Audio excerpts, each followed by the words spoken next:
अस्सलाम वालेकुम वरहमतुल्लाहि वबरकातुहू। अल्हम्दुलिल्लाहि कफ़ा व सलामुन अला इबादिहिल्लज़ीना इस्तफ़ा, अम्मा बाद। मोहतरम नाज़रीन इकराम, कुर्बानी सवाल जवाब की नशिस्त में आप हजरात का इस्तकबाल है। आज की नशिस्त का मौजू है, क्या भैंस की कुर्बानी जायज़ है? यह भी सवाल बहुत पूछा जाता है। इस सिलसिले में उलमा के दो अक़वाल हैं। एक तो यह है कि जायज़ है, कर सकते हैं। दूसरे यह है कि जायज़ नहीं है, नहीं कर सकते। जो लोग कहते हैं कि जायज़ है वो कर सकते हैं, उनका कहना यह है कि भैंस जो है वो गाय की तरह है और गाय पर उनको मान लिया गया कि यह गाय की तरीके से है। जिस तरीके से दुम्बे के बारे में कुरान और हदीस में नहीं आया है दुम्बे का लफ्ज, लेकिन हमने दुम्बे को भेड़ और मेढ़े की तरह मान लिया है, इसलिए उसकी कुर्बानी करते हैं। तो उसी तरीके से भैंस का लफ्ज गर्चे नहीं आया, लेकिन हमने गाय की तरह मान लिया, क्योंकि गाय भी दूध देती है और भैंस भी दूध देती है। तो ये बात है।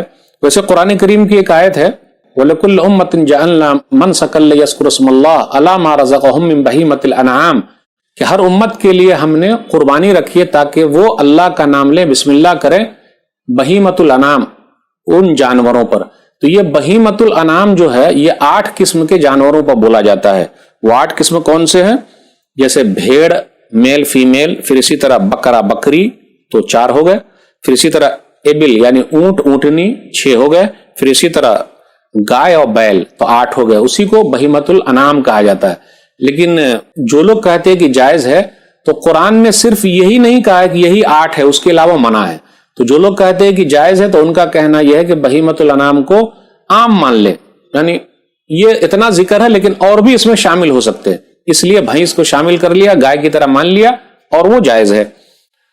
शेख सालेह उसैमीन रहमतुल्लाह अलैह वो बयान करते हैं, मजमुआ फतावा रसाइल फजीलतुल शेख मोहम्मद बिन सालेह उसैमीन रहमहुल्लाह, उसके अंदर है जिल्द नंबर 25 सफ़ा नंबर 34 पे, अल जामूस नौउन मिनल बकरी वल्लाहु अज़्ज़ वजल ज़करा फिल कुरान अल मारूफ इंदल अरब अल्लज़ीना युहर्रिमून मा युरीदून व युबीहून मा युरीदून वल जामूस लैसा मारूफन इंदल अरब। भैंस भी गाय की नस्ल से है। अल्लाह ने कुरान में सिर्फ उन जानवरों का जिक्र किया है जो अरबों के यहाँ मशहूर थे, यानी अरब के यहाँ मशहूर थे, इसलिए उसका जिक्र किया है दौर जाहिलियत में। फिर इसी तरह का अरब अपने पसंदीदा जानवरों को हलाल और अपने नापसंदीदा जानवरों को हराम करार देते थे। भैंस तो अरबों के यहाँ थी ही नहीं, यानी मारूफो मशहूर थी ही नहीं।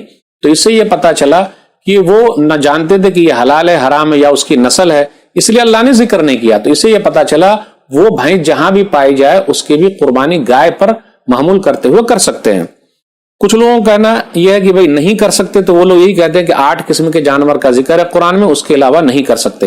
लेकिन बीच वाला रास्ता इख्तियार करना, और मेरी जो अपनी पर्सनल राय है कि भैंस की कुर्बानी जायज है, उसको गाय पर महमूल कर सकते हैं, क्योंकि मनाज़िर इस्लाम मौलाना सनाउल्लाह अमृतसरी रहमतुल्लाह अलैह अपनी किताब में फतावा सनाइया जिल्द नंबर 1 सफ़ा नंबर 707 में कहते हैं, हाँ अगर इस भैंस को गाय के जिन्स में से मान लिया जाए तो उमूमी तौर पर बहीमतुल अनाम पर नजर डालेंगे तो जवाज की सूरत निकलती है। यानी बहीमतुल अनाम जो 8 किस्म के जानवर हैं वो सिर्फ जिक्र के तौर पर आया है, दूसरे और जानवर उसमें शामिल कर ले तो हरज की बात नहीं।